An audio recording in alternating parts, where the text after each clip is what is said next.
আজ আমরা জানব এমন একজন মহান নবীর জীবন যাকে বলা হয় খলিলুল্লাহ, আল্লাহর বন্ধু। তিনি হলেন হজরত ইব্রাহিম আলাইহিস সালাম। তার জীবন ছিল তাওহীদ, ত্যাগ, পরীক্ষা ও ঈমানের এক অনন্য ইতিহাস। আসুন কোরআনের আলোকে তার জীবনের গুরুত্বপূর্ণ ঘটনাগুলো জানি। সত্যের সন্ধানী এক তরুণ ইব্রাহিম আলাইহিস সালাম এমন সমাজে জন্মগ্রহণ করেন যেখানে মানুষ মূর্তি পূজা করত, এমনকি তার পিতাও মূর্তি তৈরির কাজ করতেন। ছোটবেলা থেকেই তার মনে প্রশ্ন জাগত, মানুষ নিজের হাতে বানানো জিনিসকে কিভাবে উপাস্য মনে।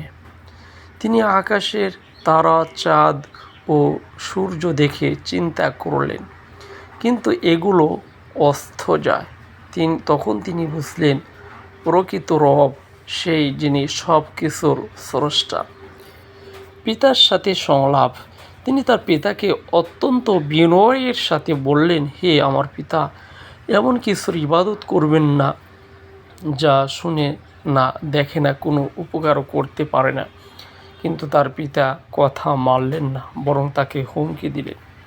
মূর্তি ভাঙ্গার ঘটনা। একদিন সবাই উৎসবে গেলেন। ইব্রাহিম আলাইহিস সালাম মন্দিরে প্রবেশ করেন এবং বড় মূর্তিটি ছাড়া বাকি সব মূর্তি ভেঙে দেন। মানুষ ফিরে এসে জিজ্ঞেস করল, এই কাজ কে করেছে? ইব্রাহিম আলাইহিস সালাম বললেন, বড় মূর্তিকে জিজ্ঞেস করো, যদি সে কথা বলতে পারে। এভাবে তিনি মানুষকে চিন্তা করতে বাধ্য করেন। আগুনে নিক্ষেপ। অত্যন্ত ক্ষুব্ধ হয়ে মানুষ তাকে বিশাল আগুনে নিক্ষেপ করে, কিন্তু আল্লাহ আদেশ দিলেন, হে আগুন, তুমি ইব্রাহিমের জন্য শীতল ও নিরাপদ হয়ে যাও। অলৌকিকভাবে তিনি নিরাপদে বের হয়ে আসেন। কঠিন পরীক্ষা, পুত্র কুরবানি।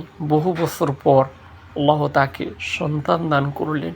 এরপর স্বপ্নে আদেশ দিলেন, প্রিয় সন্তানকে কোরবানি করতে হবে। পুত্রও বললেন, আল্লাহ যা আদেশ করেছেন তা পালন করো।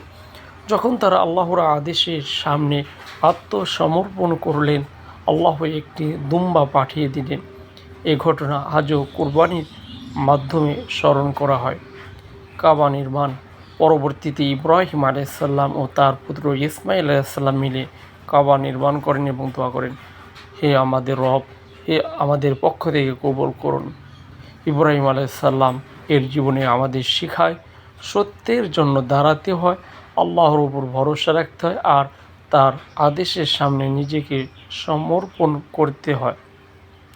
ভিডিওটি ভালো লাগলে লাইক, শেয়ার এবং সাবস্ক্রাইব করতে ভুলবেন না। আসসালামু আলাইকুম ওয়া রাহমাতুল্লাহ।